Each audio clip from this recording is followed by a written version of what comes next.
Bagaimana Bapak dapat mengidentifikasi kasus-kasus yang merupakan dilema etika atau itu bujukan moral, Pak? Ya, oke, saya jawab ya. Jadi untuk kasus dilema etika atau bujukan moral sebenarnya di SMP Negeri 2 Pro ya selama saya di sini itu banyak sekali. Saya ambilkan salah satu contoh ya, salah satu contoh kasus yaitu pada saat di tahun 2022 kemarin itu ada salah satu guru kita, guru matematika GTT yang dengan serta-merta langsung ditarik ke SMA Negeri 1 Maos. Nariknya itu juga tidak tanggung-tanggung, pas pada pertengahan semester. Sehingga saya kadang-kadang juga berpikirnya sangat berat sebenarnya untuk mengabulkannya. Tetapi saya berpikirnya karena guru matematika di sekolah ini itu juga masih mencukupi, ya, bisa menghandle misalnya guru yang bersangkutan itu pindah, maka saya dengan berat hati sebenarnya juga mengabulkan permintaan beliau karena juga saya berpikir dia itu merupakan tulang punggung di keluarga. Mungkin kalau di SMA kan bayarannya luwih akeh gitu ya. Nah itu makanya akhirnya saya dengan berat hati, dengan pertimbangan saya mengabulkan permohonan beliau untuk pindah ke SMA Negeri 1 Maos. Jadi ada semacam ini dilema. Iya, dilema mau saya lepas apa tidak gitu ya. Tetapi dengan pikiran itu tadi, saya berpikirnya dengan hati nurani bahwa karena dia itu merupakan tulang punggung tadi, sehingga mungkin dia juga mencari tambahan ya Mas ya, penghasilan. Karena di sini kan bayarannya nggak seberapa gitu ya. Kalau di SMA kan jelas lebih tinggi. Jadi kasus tadi dalam pengambilan keputusan itu pertama tidak dari saya sendiri ya. Saya harus berdiskusi, harus bermusyawarah terutama dengan kurikulum, dengan guru matematika karena dia kan guru matematika ya kan. Apakah dia nanti bisa menghandle, menggantikan pada saat dia sudah pergi. Dan ternyata setelah kita berdiskusi bersama, Bapak Ibu guru juga setuju karena itu mungkin demi kebaikan guru yang bersangkutan, walaupun di dapodiknya itu di SMA belum tentu bisa ditarik, ya bisa masuk. Toh akhirnya kemarin juga pada saat tes PPPK itu akhirnya juga bantuan kita juga, dia menggunakan dapodik SMP 2 juga bisa masuknya ke PPPK. Kalau dia tidak menggunakan dapodik di sini, tidak bisa dia masuk di tes PPK itu maksudnya. Dalam pengambilan keputusan itu paling efektif saya melakukan musyawarah dengan teman. Ya, jadi tidak hanya kepala sekolah secara otoriter langsung mengambil keputusan. Saya selalu mendengar masukan-masukan dari teman-teman. Itu lebih efektif bagi saya dan akhirnya saya juga tidak disalahkan. Ya, itu. Jadi ada kolaborasi. Ya, kolaborasi dengan teman. Tantangannya itu kadang di hati ya, di hati kita sendiri. Kadang terjadi gejolak. Ini mau saya lepas atau tidak ya, makanya saya timbang-timbang cara-caranya antara kebaikan dan keburukannya ya. Nah kalau lebih banyak kebaikannya ya saya ambil keputusan yang seperti itu ya. Jadi tantangannya pada diri saya sendiri. Kalau kasus yang tadi kita nggak bisa langsung keputuskan secara langsung, saya harus melalui proses yang agak panjang. Tetapi ada kadang satu kasus yang ada kasus langsung kita selesaikan pada saat itu ada kasus yang ringan. Kalau sepertinya termasuk kasus berat ya, karena menyangkut ya pendidikan di SMP Negeri 2 Pro ya. Sehingga kalau kasus seperti ini maka saya mesti bikin jadwal. Itu tanggal ini kita ketemu dengan guru-guru, dengan kurikulum. Kemudian setelah itu kita juga berbincang-bincang lagi dengan guru yang bersangkutan. Akhirnya kita baru memutuskan. Jadi terjadwal seperti itu. Ada sebenarnya kalau di sini saya teman-teman itu saya anggap sama ya. Jadi saya tidak mengkhususkan pada seseorang. Jadi keputusan yang saya ambil itu insya Allah merupakan keputusan bersama.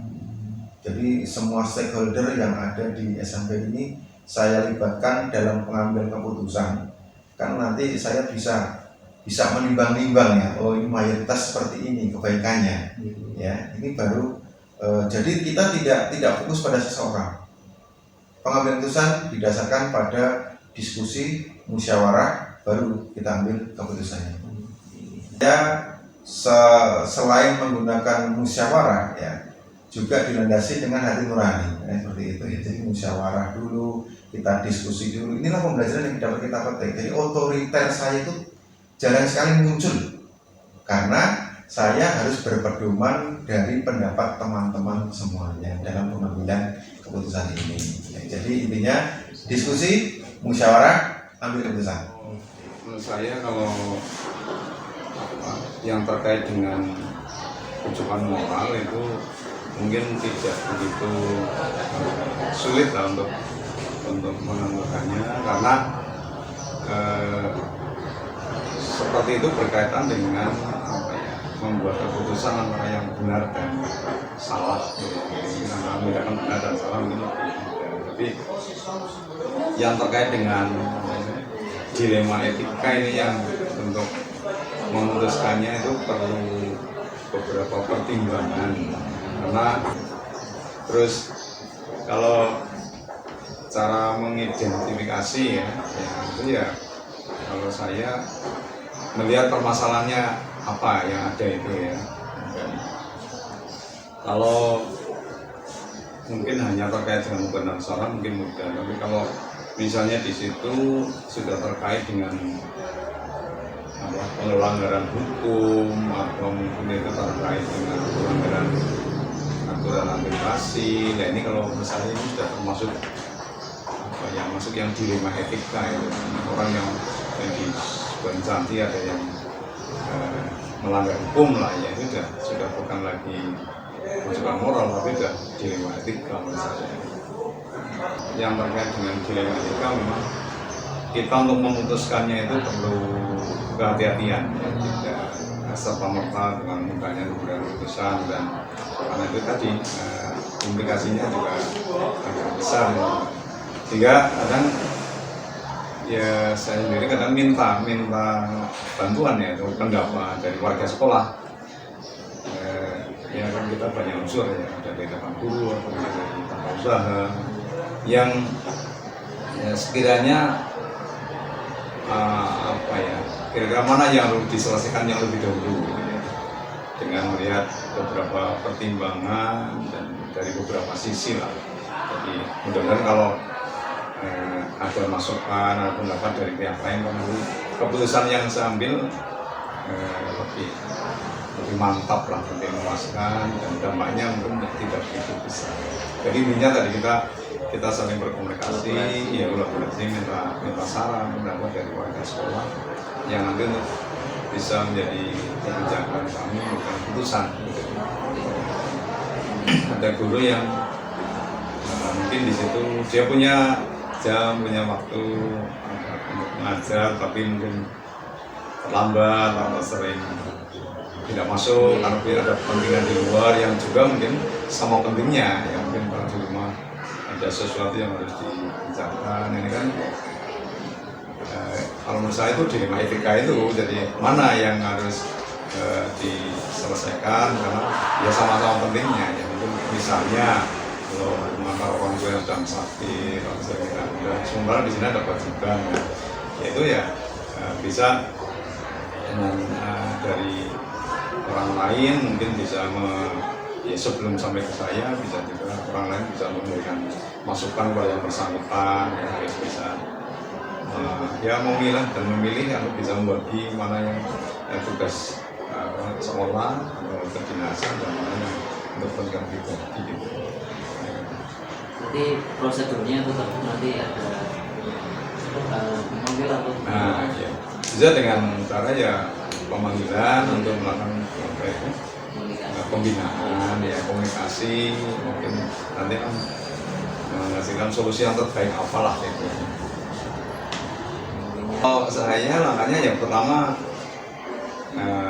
paling tidak ya mengetahui permasalahannya ya, mengidentifikasi masalahnya apa kalau itu bisa seperti itu ya. Jadi kita tidak langsung memberikan keputusan, tapi mengetahui dulu permasalahannya apa, ya ingin mengetahui mencari informasi lah, mengumpulkan informasi yang jadi yang bersangkutan itu benar-benar seperti apa. nanti ya baru setelah itu kan kalau kita sudah tahu apa masalahnya, kemudian informasinya, paling tidak kita bisa untuk mencari solusinya untuk masalah itu supaya bisa terselesaikan bagaimana, dan perlu pertimbangan yang matang lah sebelum memberikan keputusan akhir. Sebelum kita mau begini kan itu perlu pertimbangan, itu untuk dasar kita membuat keputusan akhir kan, yaitu tadi mencari informasi, kemudian mencari kadang apa ya kaitannya dengan rasa ya. Dan di satu sisi memang itu dilema ya, sesuatu kalau kita begini ada dampaknya, seperti ini itu juga ada dampaknya. Jadi kadang kalau ya tantangannya kadang ada rasa kasihan ya, misalnya akan memutuskan hasil yang mungkin bagi yang bersangkutan itu kurang menerima, mungkin keputusan yang berat ya. Nah, tapi kadang kita ya berpikir pada prinsip keadilan ya, supaya ya ini bisa berjalan, ini berjalan ya. Tapi kalau nanti harus menentukan ini memang ya tadi mungkin ada atau rasa lah ya, ya kalau jadwal tertentu sih ya tidak ada ya secara spesifik kita ini ya. Kalau saya ya secara insidental aja kalau ada permasalahan, sebenarnya itu di situ ya mungkin sudah ada aturan ya, ada aturan tentang kedisiplinan dan lain-lain itu ada ya, kita ya mengikuti aturan yang ada. Tapi ya tadi kadang kita perlu pertimbangan yang lain. Nah ya mungkin kita bisa membuat semacam catatan lah. Kadang ada yang bersangkutan gitu, kadang punya buku pembinaan untuk memutuskan itu perlu mempertimbangkan dengan matang, dengan sebaik-baiknya dari segala sisi lah, yang sekiranya nanti kita akan yakin membuat keputusan itu tidak berdampak yang besar atau yang panjang gitu kan. Jadi pengalaman yang kita ambil ya kita bisa, kalau ada permasalahan itu kita bisa mempertimbangkan untuk memberikan keputusan itu dengan yang sebaik-baiknya, tepat-tepatnya gitu ya. Nah, kemudian ini juga bagi kami kalau ada dilema etika itu bisa menjadi menambah wawasan ya, atau ilmu bagi kami dalam mengambil keputusan tadi ya, berdasarkan ya nilai-nilai timbangan kebajikan yang sekiranya nanti ya, keputusan itu bisa memuaskan lah. Jadi karena ada masalah sehingga kami kan akan berpikir jadinya bagaimana tuh. Iya. Kalau tidak ada masalah kan kita tidak berpikir. Dengan adanya kilometer, oh iya ternyata yang namanya orang itu di organisasi dan itu banyak permasalahan dan ini perlu diselesaikan yang sekiranya ya sama-sama enak dan kayak bisa win-win solution lah ya. Dari keputusannya itu tidak berat sebelah, gitu ya, sama-sama lima.